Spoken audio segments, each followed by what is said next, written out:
एक गांव में एक पुरानी हवेली थी जिसे सभी लोग भूतों के रहस्यमय संसार का मकान मानते थे। यह हवेली बहुत ही डरावनी और अजीब थी। कहानी है उस हवेली की एक बूढ़ी औरत की जिनके पास एक भूतिया चालीसा था। चालीसा के बारे में कहा जाता था कि जिसको भी यह पढ़ना होता वह उसी रात चालीसा की पंक्तियों के गार्जन से मर जाता था। लोग डर के मारे उस चालीसा से दूर रहते थे। एक दिन एक साहसी युवक ने उस हवेली में जाने का निर्णय किया। उसने सोचा कि यह सभी केवल अफवाह हैं और उस चालीसा का रहस्य जानने का समय आ गया है। धीरे धीरे वह हवेली की दिशा में बढ़ा। जैसे ही उसने भूतिया चालीसा खोला वह भीत हो गया, परंतु वह अपनी निर्णायक दृष्टि से पढ़ता रहा।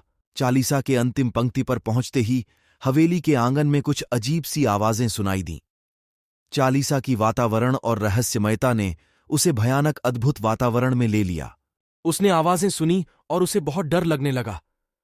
धीरे धीरे उसका दिल तेजी से धड़कने लगा और उसने महसूस किया कि कोई उसके साथ है।